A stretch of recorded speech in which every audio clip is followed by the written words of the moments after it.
Hello and welcome to the Plaid Oracle, Cancer. Not surprised you're coming out early in this run, right after Aries. After all this Cancer action you've been having in your sign. And it's an interesting reading. There's gonna be a little surprise at the end. I don't know what it is. We're gonna find out together.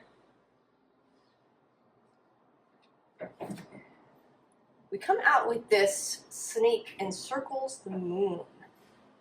And in this deck, this Cantigee Oracle, there's a little story that goes with each card.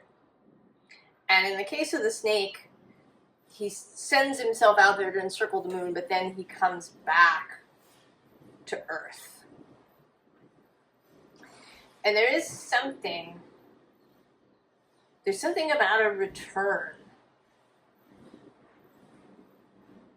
Sort of.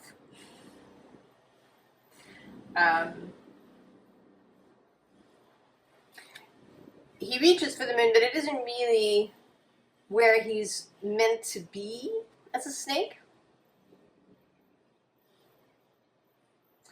There's something about a return.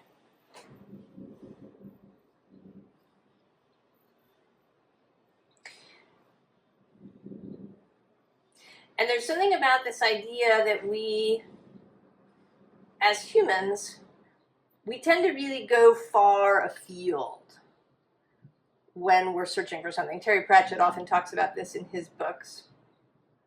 That wisdom, is to be found far away.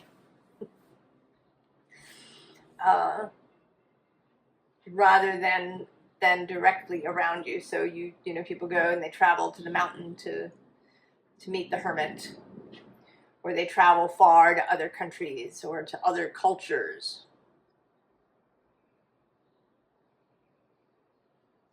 And there is something about the journey being that process has value and is important, but now there is a coming home that is happening. And one could see this even with science and what we think of as technology. Right? The push to smaller, faster, thinner, more powerful, kind of more and more digital, more virtual.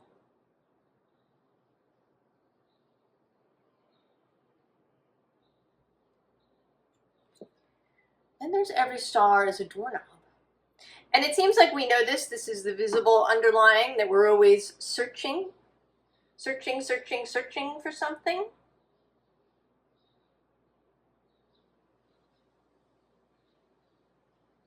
But then maybe the door that we want to go through is actually the door we came out of.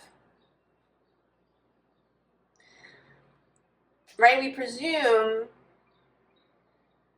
that what we want is a new door. But maybe we actually want to go back to the door that we came out of originally. I mean, maybe we've been through a bunch of doors.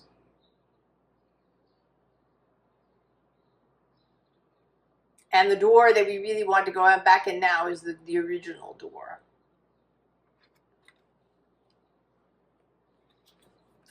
We have this "You Are Seen" card, but it's coming through more as you are seeing. Right? The eye is open in this tree.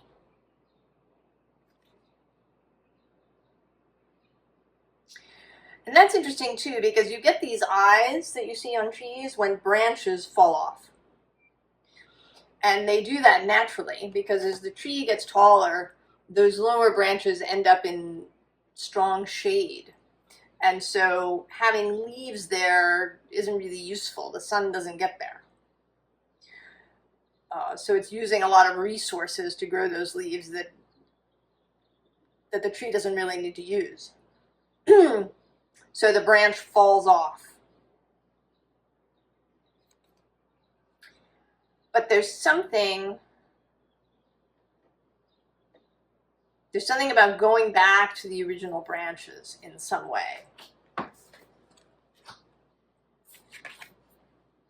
And then we have underneath the tunnels of our ancestors. And how this is coming through is finding, there's something about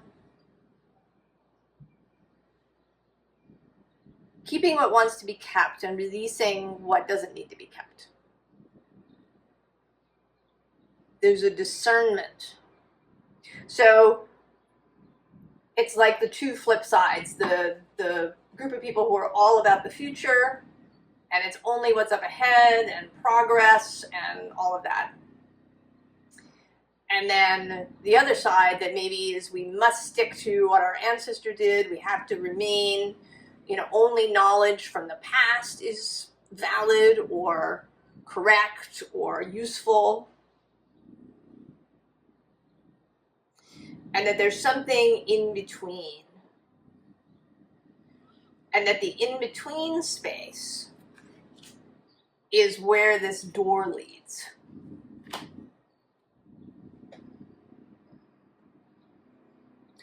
I kind of want to say that you, right, we, all of us, born here now at this time, that's kind of the original door, in a way.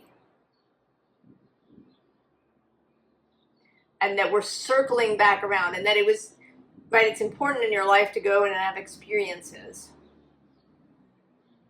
But you're circling back to the original door. I don't know, it's a little unformed in my mind. We're going to see where we go. We do have, in a contradictory way, innovation. Also, at the underlying here is unfolding, the unfolding. But we also have redemption. And this is coming through not, in like the redemption for sins, but in a more practical manner, that you redeem something, like you would redeem something at a pawn shop. You pawn something in order to have resources to do what you wanted to do in the moment. But now you're going to go back and redeem the original thing.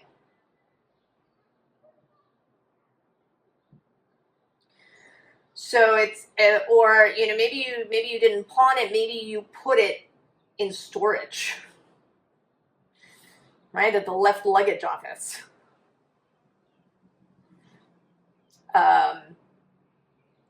Or somewhere in a storage unit. You left it with somebody, right? You put it away, and now you're going back to redeem it. You're turning your ticket in and taking it back. And maybe that is, in fact, going to feel like innovation, because it isn't more change in this outward direction, that it's this coming back home, and that might actually feel innovative, in a way that, maybe using a record player now could sort of feel innovative if you'd grown up on nothing but digital music.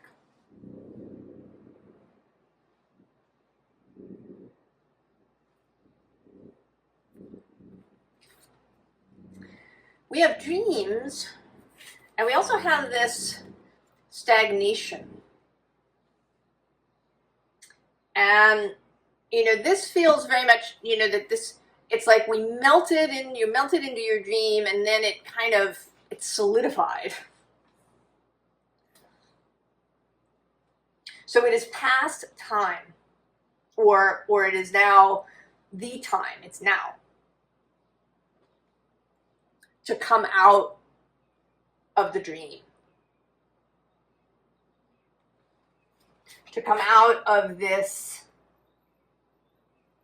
experience, journey, thing right? All these words are so overused. I feel like I want something else.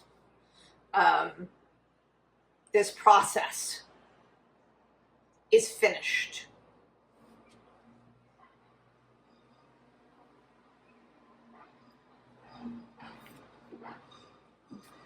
The possibilities. So what are the possibilities of going home?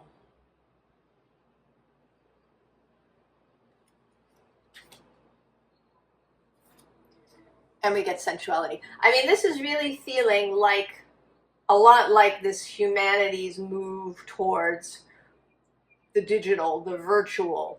I mean, even in the spiritual sphere, right? To ascend, to reach enlightenment, to leave your body, to enter the 5D. This, outward,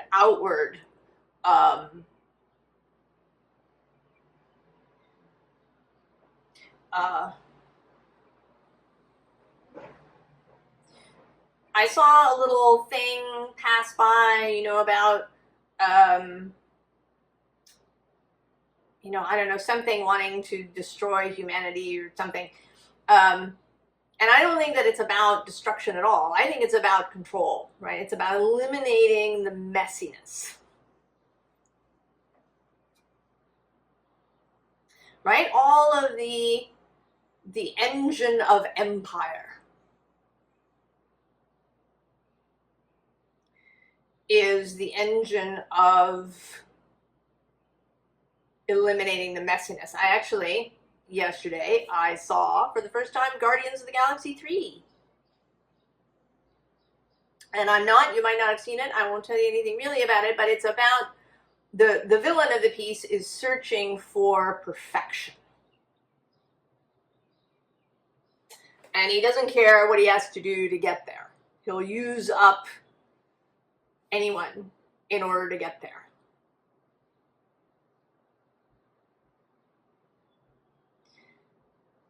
And that is like the engine of empire.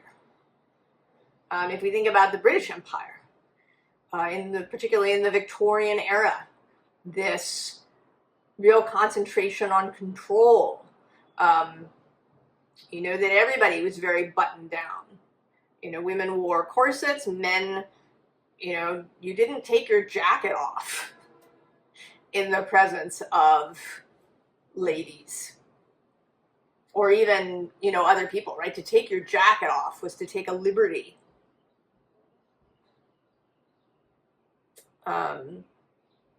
Emotions were kept under strict control. Timeliness, the whole factory movement, making things all the same, the way a factory can do. Not only does a factory make things faster, but it also makes them much more uniform. There's this desire to eliminate messiness, to eliminate the messiness of a process that is, right, that is sensual, that is, life. The life force is messy.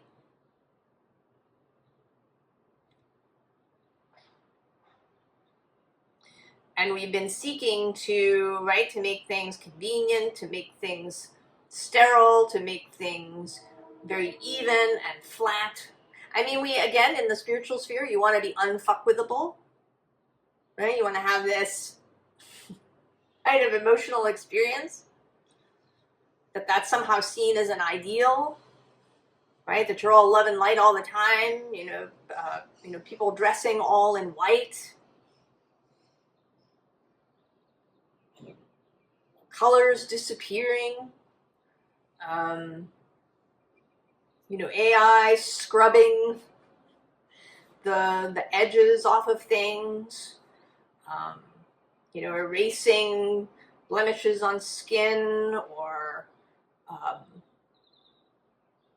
there was a move here, and I hope it's still not happening, I don't know where it's at, to put AstroTurf over a field in the park that's near my house, because that would be nice and even for the people who want to play soccer and other games. Right? Cosmetic surgery. Any kind of like really big intervention like surgery in order to solve a problem. Heroic measures to even things out. Taking medication to even things out. So I think there's something that's going to come back now. It's partly with this Pluto transit through Aquarius as he moves through the space of the commons. It is certainly the space of technology, particularly the commons technology like the internet and AI, but it's other things too. It's all kinds of institutions and ways that we come together.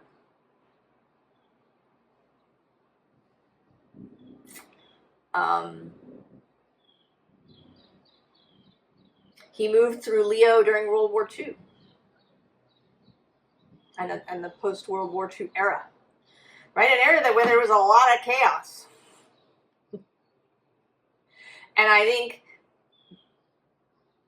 that there were these efforts to flatten it, right? The 50s was kind of a flattening space a little bit, but it wasn't that heavy, right? So we got the 60s that bubbled up. And then now we're in this other flattening phase.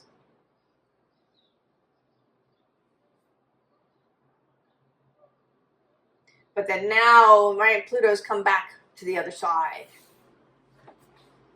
And I think that if we keep the energy in that direction, we can come into a really beautiful place.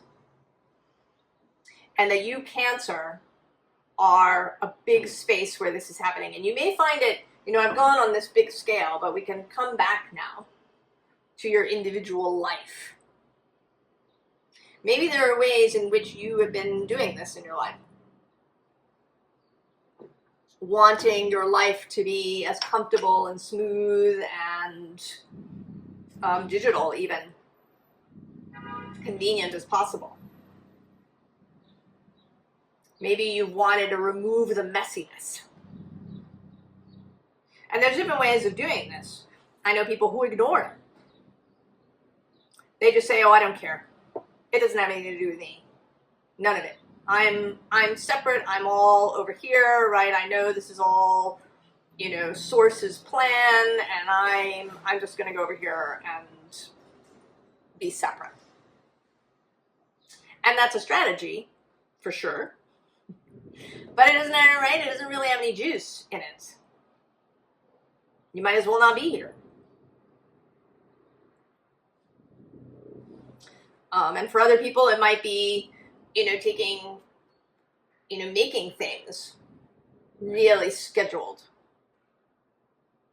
Or doing lots of things, doing all the rituals, doing all the workshops, listening to all the podcasts, reading all the books.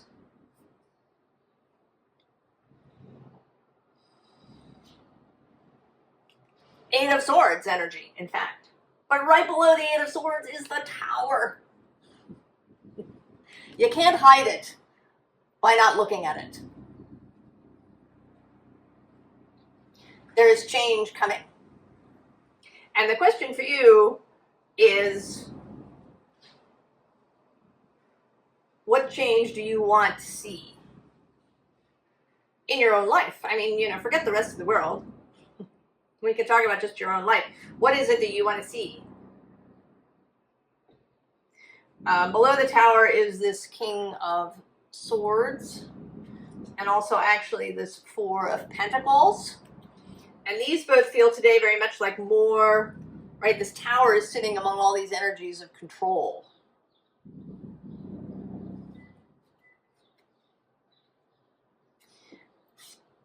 But then on the underside is the Five of Wands, right? More of this surge of energy that's coming up whether you like it or not.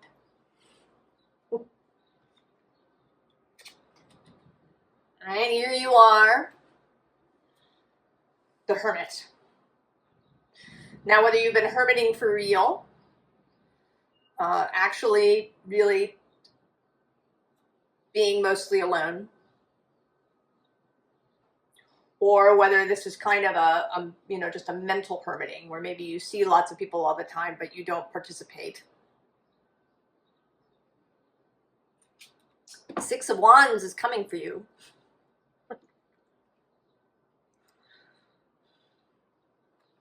This is actually Jupiter in Leo, but it is Jupiter. Jupiter's coming for you. He's moving through Cancer. He's moving through this sign of home, sign of beginnings, sign of the ocean.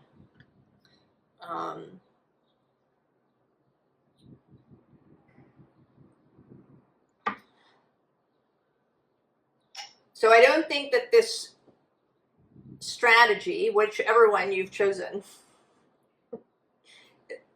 is going to avail you, because then we get Death, the ultimate in transformations, and the Empress, who here is looking very much like she's about to light a fuse. And she's got a flaming torch. I think this is the only Empress I have, I think, in all my tarot decks,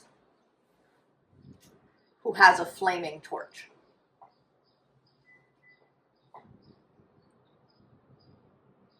She's about to light a fuse. So Cancer, I think if you're here, that you really, really want change. That you want something new, that whatever strategy you've been using up until this point is really not working for you. It's just not working for you. And now, thankfully, the energy of change is really moving through Cancer now. And Jupiter has actually been here before, of course, every 12 years-ish or so. But last time he was here, Pluto was across the way in Capricorn. So there was some really heavy energies happening across the way from you. All kinds of things. Right around 2013-ish, 2012, 2013, 2014. I don't know exactly what Jupiter's passage was. I mean, we were having Pluto across the way, and Pluto and Uranus were squaring off during part of that period. They had, I think, 5 exact squares to each other. And all of that was happening in this cardinal energy across and square your sign. So there's a lot, Cancer. And when it is so much, then sometimes all you can do is hunker down and do your best. It simply wasn't time then. There were other things that needed to unfold in your life as well as in the life of the world. But now we are here, and it feels very much like I here with both the Sun and right below that, Justice. Like setting it right, setting it true, setting it into its proper place. The 5 of Wands repeats here below that, as well as the 4 of Pentacles, but it's this really, right, it's like the 4 of Pentacles bursting into flame.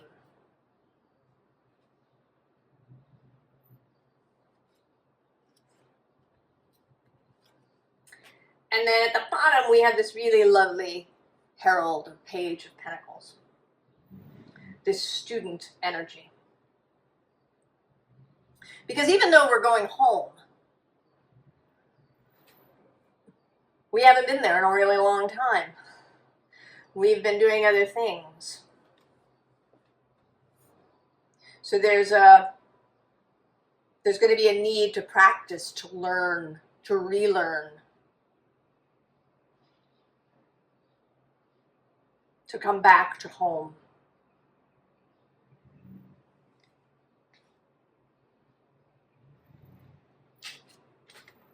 Judgment. The time is now.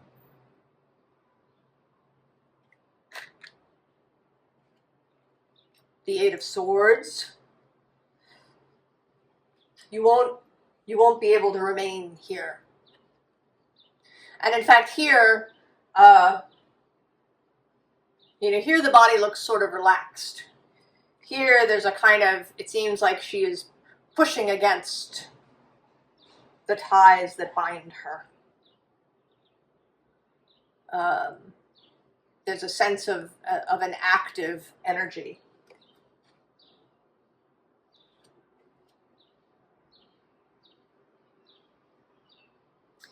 And then the Ten of Pentacles. The completion point, but also the beginning.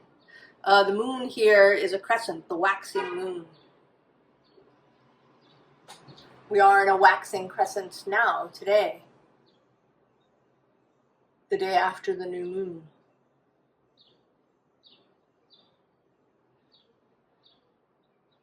So a completion and a beginning.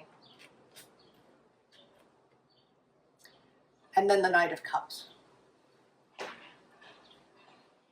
The dedication to this return. To this return to the juicy, messy, sensual life of a human being. To saying yes. Yes to all of it.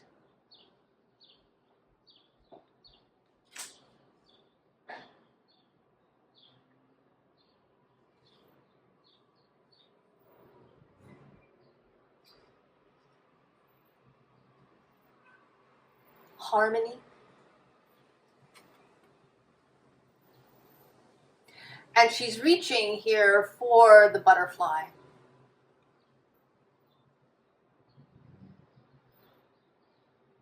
And we end with this deck where the women are all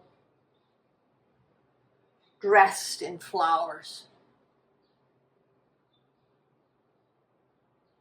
Sitting amongst the flowers. This really embodied, right, this Empress energy. I don't actually know when Venus enters. She enters Gemini on July 5th, I think it is. So she's going to enter Leo maybe like August 1st. She moves a little more than a degree a day. And then there's this whole hot and radical thing that's happening post the Leo new moon. So this is a preparation for you, Cancer. Below her, we have abundance. And we also have at the bottom of the deck this visionary.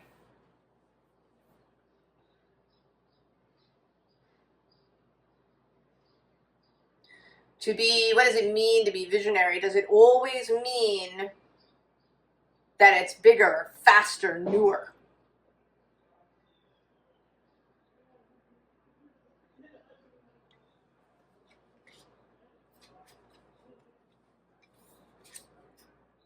Nurture yourself, of course. And allow this of yourself. That's another thing, I speak about this sometimes, about how we've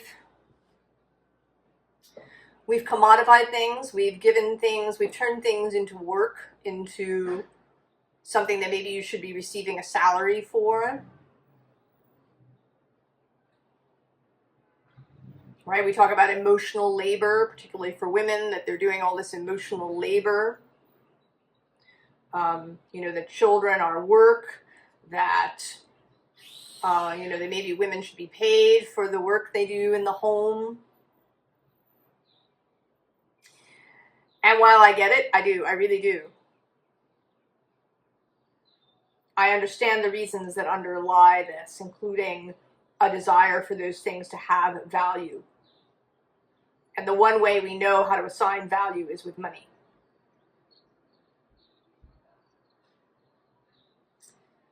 But there's also things about freedom, right? That children might be something that takes away your freedom, that having a home and a partner, particularly a husband, is something that could take away your freedom and your, you know, prosperity and your ability to do whatever you want.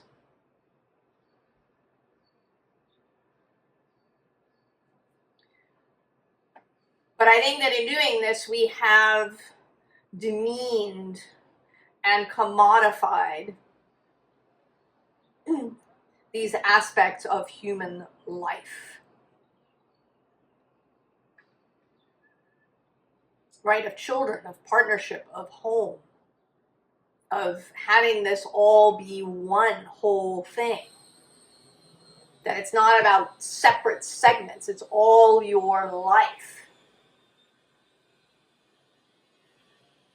And often that stuff is the messier stuff. Children are certainly messy in many ways. Pets are messy. Having lovers is messy.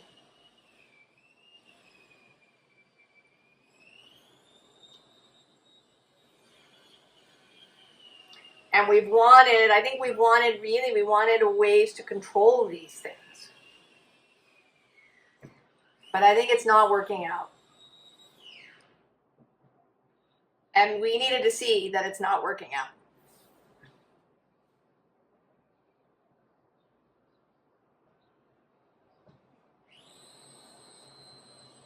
So now there is, right, the nurturing aspect.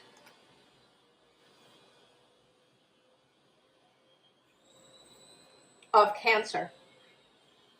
To allow yourself to feel that way. And to not, you know, think of it as weakness or as, you know, just a pain in the ass. I'm thinking now, if you are a woman and you've had your period, when I was a kid, and probably it still happens for most girls, right, your menstrual cycle is a pain in the ass.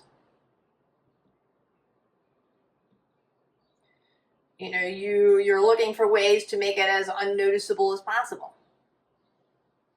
In some cases, you might take hormonal birth control that all but eliminates it from your life.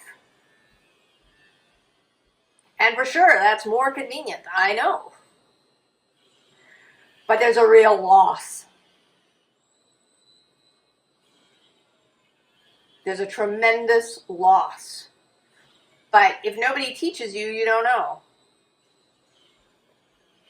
You may feel the loss and not know what it is that you're missing and be confused about it.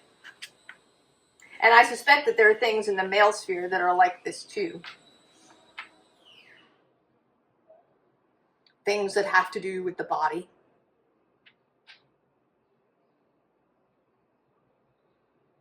Or maybe things that have to do with work. I was having this thought this morning. It is certainly for a long time, right, the aim was to retire. Right? So maybe, you know, you did a job for 40 years and then you retired, and then, you know, you're a man, you've done this work, and then suddenly it's gone. And is that one of the reasons men have a shorter life expectancy than women?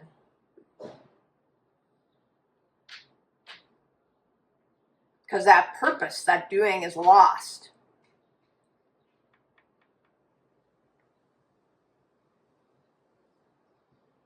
Or that it results you know, in other problems. I can say it certainly did in my father.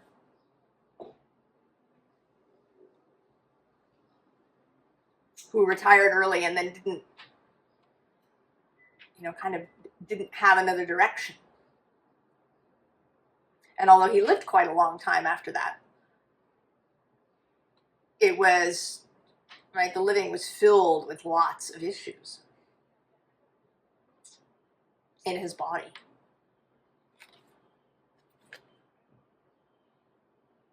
Right, the body. I mean, this hibiscus card is about beauty, about seeing beauty, about knowing yourself as beautiful.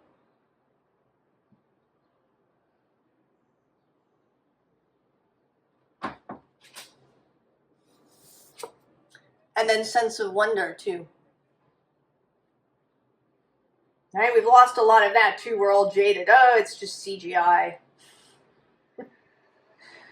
You know, that's just AI.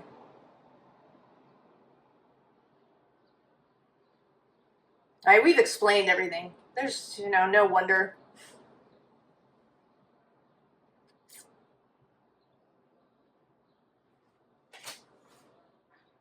So what is the advice?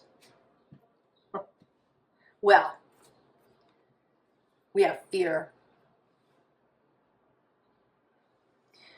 I'm going to say don't be afraid to be afraid.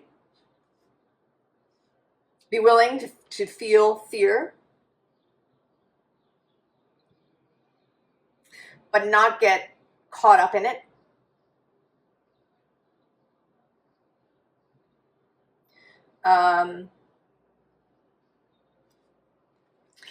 Underneath we have this distance card.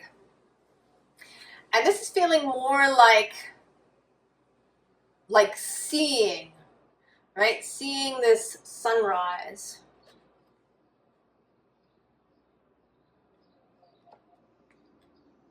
In spite of the fear. And also be prepared for other people's fear. Because there's a lot of that going around. Your reading in the New Moon in Cancer reading was about you being able to kind of hold the space, to be an example to others during this great time of change. People who are going to be in fear.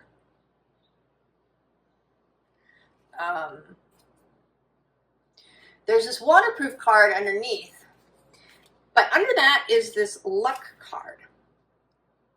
And I want to say that if you've been trying to be waterproof, that you're actually holding this back.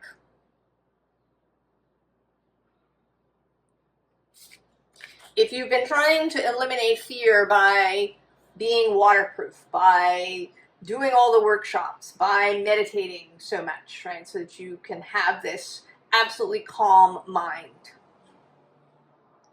Or maybe it's been very practical. You've been, you know, diversifying your portfolio, or you know, getting insurance, or right, whatever the practical things are. That all of that energy of trying to waterproof yourself is holding back this abundance, this luck, this Jupiterian energy that wants to come in. Right? Here are the gifts. And then there's this line. And on the other side of the line is the sacred space. So you have your gifts, Cancer. You have all the skills, experience, and natural gifts, that which is just you as you are. And you have to cross this territory to get to the sacred space. You have to be willing to be uncomfortable, to face fear, to face messiness. You know, when when this starts to melt in the heat of the Cancer sun expanded by Jupiter,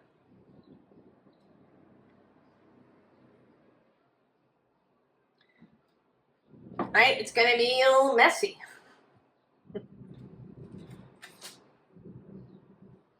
And I think that the advice here is just to go, to revel in it, to get excited about it, right? To know that the fuse has been lit. So I'm going to turn this card over and see what it's about. They flew out together when I was shuffling, and this is the one that wanted to be turned over, and then this one wanted to wait. Oh! Of course. The Juniper caduceus, right? The snake back home. Right? There's been this trip out into the atmosphere, into the stratosphere, and now come home and meeting with another snake, right? There's togetherness as well.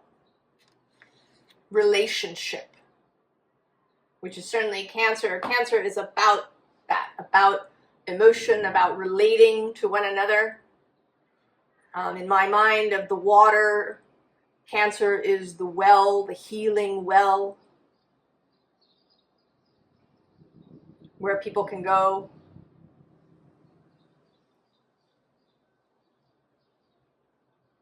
to quench their thirst. That's that Cancer energy, this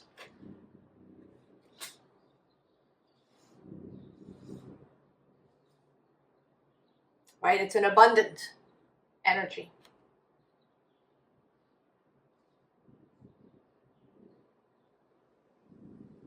And it's right, it is also individualistic, kind of in a way that Scorpio and Pisces are not. So it cares about the individual and the individual experience. And we kind of have that here too. An interesting thing I will add is when I was shuffling this deck, I paused at one moment and I wasn't sure if I was meant to stop shuffling. And the card that was on the bottom at that moment was this soulmate card. And I kept shuffling and what I got was harmony, which right, there's a little bit of similarity. There's this reaching for the other.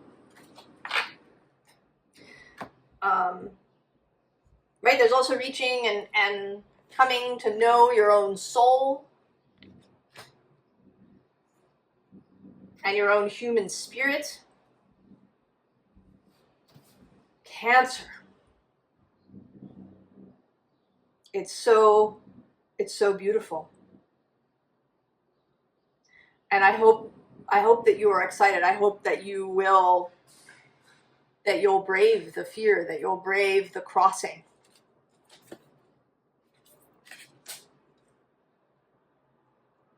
That you are filled with anticipation about the fuse going off. The fuse reaching its point. I think that if you're here, that you are. I look forward to it. I have a Cancer ascendant. I look forward to seeing how this Cancer energy is imbued into a beautiful new society, way of being. I wish you all the very, very best in your life, Cancer. And I will see you next time. So long.